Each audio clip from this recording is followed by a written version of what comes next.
Good morning student, class 10th first chapter history. जो topic रह गया था आज 4.2 इटली से स्टार्ट होगा। जर्मनी की तरह इटली में भी जो राजनीतिक जो विखंडन का एक लंबा इतिहास था।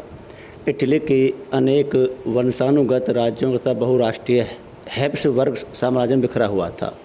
जो इटली का जो साम्राज्य था वो हैब्सबर्ग में बिखरा हुआ था। और हम देखेंगे जर्मनी का जो एकीकरण था वो 1866 से लेकर 1871 तक हुआ था। 19th सेंचुरी के मध्यम देखेंगे इटली के 7 राज्यों में बटा हुआ था। जो इटली था 19th सेंचुरी के मध्यम देखेंगे वो 7 राज्यों में बटा हुआ था, जिनमें केवल एक सार्डिनिया पीडमांट में एक इतालवी राजघराने का शासन था। उत्तरी भाग ऑस्ट्रियाई हैब्सबर्गों के अधीन था। और जो इटली का जो नॉर्थन जो पार्ट था, जो उत्तरी भाग था वो ऑस्ट्रियाई जो हैब्सबर्गों के अधीन था। मध्य जो इलाका था, जो मध्य क्षेत्र था, उस पर पॉप का शासन करता था, वहाँ पर पॉप का शासन था। और दक्षिणी क्षेत्र स्पेन के बुर्बोन राजाओं के अधीन थे। जो दक्षिणी जो क्षेत्र था इटली जर्मनी का, और वहाँ पर बुर्बोन राजाओं का जो वहाँ पर अधीनता कंट्रोल था। इतालवी भाषा ने भी साझा रूप हासिल नहीं किया था और अभी तक उसके विविध क्षेत्रीय और स्थानीय रूप मौजूद थे।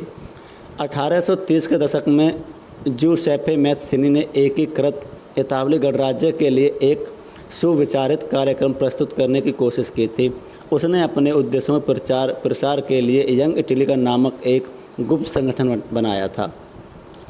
यंग इटली जो था एक नामक गुप्त संगठन बनाया था। और 1831 और 1848 में क्रांतिकारी विद्रोह की असफलता से युद्ध के जरिए इतालवी राज्यों के जोड़ने की जिम्मेदारी सार्डिनिया पीडमांट शासक विक्टर एमेनुअल द्वितीय पर आ गई थी। जो वहाँ पर जो शासक था जिसका नाम था विक्टर एमेनुअल द्वितीय पर आ गई थी वहाँ की जिम्मेदारी, कहाँ के सार्डिनिया पीडमांट के शासक की। इस क्षेत्र के शासक अभिजात की वजह में इटली के आर्थिक विकास को राजनीतिक प्रभुत्व की संभावना उत्पन्न करता था। और मंत्री प्रमुख था काबूर, वहाँ का एक मंत्री था जिसका नाम था काबूर, जिसने इटली के प्रदेशों को एकीकृत करने वाले आंदोलन का नेतृत्व किया था। ये तो एक क्रांतिकारी था वह, और न एक जनतंत्र में विश्वास रखने वाला था वो। इतालवी जो अभिजात वर्ग के जो तमाम अमीर लोग थे, शिक्षित सदस्य थे की तरह वह इतालवी भाषा से कहीं बेहतर फ्रेंच बोलता था। जो काबूर था वह इतालवी भाषा से कहीं बेहतर फ्रेंच बोलता था। फ्रांस से सार्डिनिया पीडमांट एक चतुर कूटनीतिक संधि जिसके पीछे काबूर का हाथ था।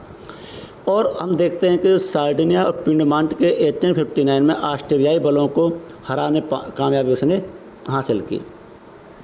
उसके बाद हम देखेंगे उसमें एक रेगुलर जो सोल्जर्स जो सैनिक थे, उसके अलावा एक व्यक्ति हुआ जिसका नाम था जेसुएप गैरिबाल्डी के नेतृत्व में भारी संख्या में सशस्त्र बलों और स्वयंसेवकों ने युद्ध में हिस्सा लिया।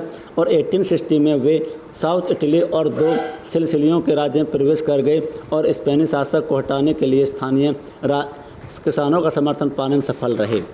1861 में इमैनुअल द्वितीय को एकीकृत इटली का राजा घोषित कर दिया गया। और मगर इटली के अधिकांश निवासी जिनमें निरक्षरता की दर काफ़ी ऊंची थी, अभी भी उदारवादी राष्ट्रवादी विचारधारा से अनजान थे। दक्षिण इटली में जिन आम किसानों ने गैरिबाल्डी को समर्थन दिया था उन्होंने इटालिया के बारे में कभी नहीं सुना था। ला टालिया विक्टर एमेनुअल की पत्नी थी। एक नाम आता है ला टालिया जो विक्टर एमेनुअल की वाइफ थी। अब हम पढ़ेंगे जो ब्रिटेन की अजीब दास्तान, उसके बारे में ब्रिटेन में क्या क्या उसमें घटना घटी है उसके बारे में पढ़ेंगे। काफ़ी विद्वानों का मत है कि राष्ट्र राज्य का मॉडल या आदर्श ग्रेट ब्रिटेन है। हम देखेंगे कि जो राष्ट्र राज्य का जो मॉडल है, एक आदर्श जो ग्रेट ब्रिटेन है। ब्रिटेन में राष्ट्र राज्य का निर्माण अचानक हुई कोई उथल पुथल का एक क्रांति का परिणाम नहीं था, यह एक लंबी चलने वाली प्रक्रिया का नतीजा था। 18th सेंचुरी के पहले ब्रितानी राष्ट्र था और उन्होंने अपनी संस्कृति और राजनीतिक परंपराएं थीं, लेकिन जैसे जैसे आंग्ल राष्ट्र की धन दौलत अहमियत और सत्ता में वृद्धि हुई वैसे द्वीप समूह के अन्य राष्ट्रों में भी सफल हुआ था।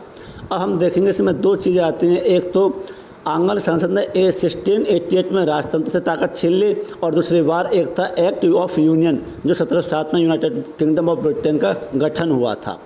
उसके बाद हम देखेंगे इसमें काफ़ी चीज़। अब ब्रितानी संसद में आंग्ल सदस्यों दबदबा रहा, एक ब्रितानी पहचान विकास का अर्थ यह भी हुआ। उसके बाद काफ़ी एक God save over Nobel king को खूब बढ़ावा मिला था। यूनियन जैक और राष्ट्रीय गान जिसका क्या नाम था, एक God save honour noble king को खूब बढ़ावा मिला। पहले राष्ट्र के उन्होंने काफ़ी इस पर उन्होंने अपना सहयोगी रूप से उन्होंने रह पाए थे। हम देखेंगे राष्ट्र की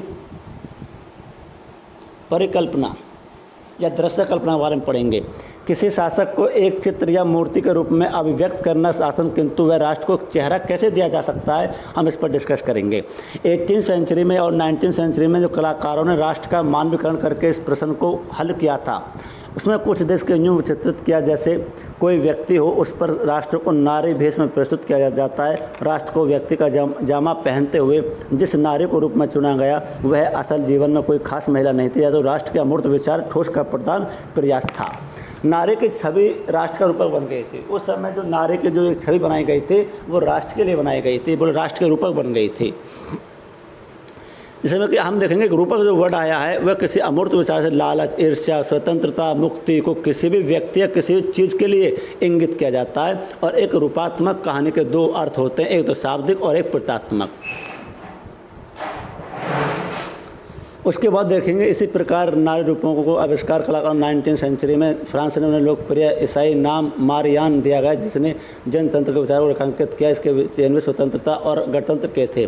लाल टोपी, तिरंगा, कलगी, मारियान की प्रतिमाएं सार्वजनिक चौकों पर लगाई गई और जनता को एकता के राष्ट्रीय प्रतीक की याद आती रही और लोग तादात्म्य स्थापित कर सकें।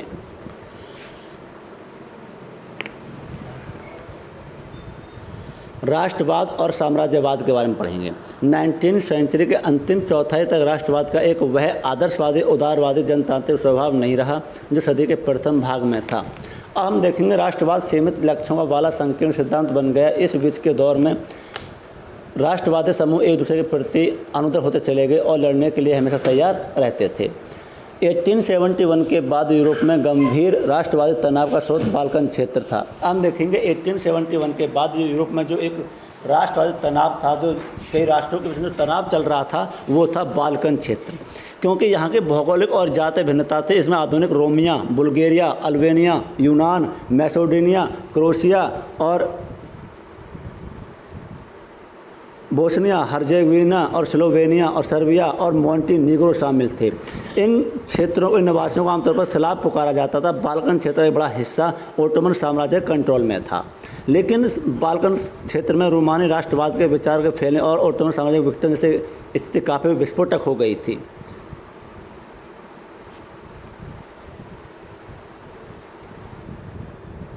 उसके बाद हम देखेंगे जो यूरोपीय राष्ट्रीयताएं उसके चंगुल से निकलकर स्वतंत्रता की ओर घोषणा करने लगी। बाल्कन लोगों ने आज़ादी या राजनीतिक अधिकारों के अपने दावों को राष्ट्रीयता का आधार दिया।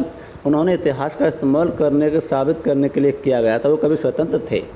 बाल्कन क्षेत्र के विद्रोही राष्ट्रीय समूह ने अपने संघर्षों को लंबे समय से खोई आज़ादी को वापस स्वरूप देखा था। अब जैसे जैसे विभिन्न स्लाव राष्ट्रीय समूह ने अपनी पहचान और स्वतंत्रता की परिभाषा करने की कोशिश की थी।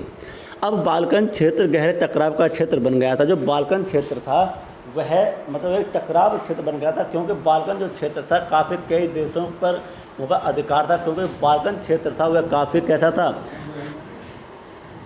बाल्कन क्षेत्र में काफ़ी अच्छे मिनरल्स थे, उस जिसको लेकर कई राष्ट्रों के बीच में टकराव बढ़ते जा रहे थे। सवाल और जैसे जैसे उनके बीच हम देखेंगे टकराव क्षेत्र बन गया और बाल्कन राज्यों से इसे भारी करते थे।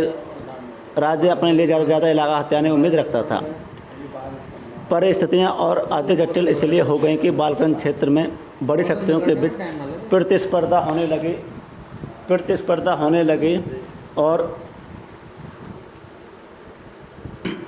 तो हम देखें जिस तरह बाल्कन समस्या आगे बढ़ी उसमें हर प्रतिस्पर्धा खुलकर सामने आई।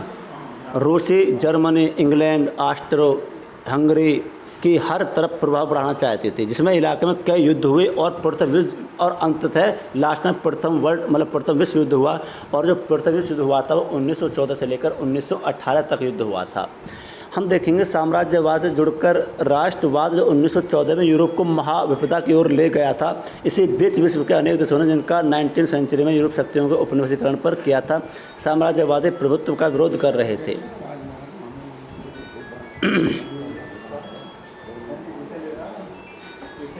जिसमें और 19वीं सेंचुरी में उन्होंने इस निर्माण किया कि संघर्ष कर रहे थे। इसमें हम राष्ट्रवाद का एकता की ओर उन्होंने राष्ट्रता के एक भावना से प्रेरित थे जो समाजवाद के विरोध प्रक्रिया में उभरी और राष्ट्रवाद के यूरोपीय विचार कहीं और नहीं दोहराए गए, क्योंकि हर जगह लोगों ने अपने तरह का विशिष्ट राष्ट्रवाद विकसित किया, मगर विचार के समाजों को राष्ट्रों में विकसित किया जाए अब स्वाभाविक और सार्वभौम से मान लिया गया था।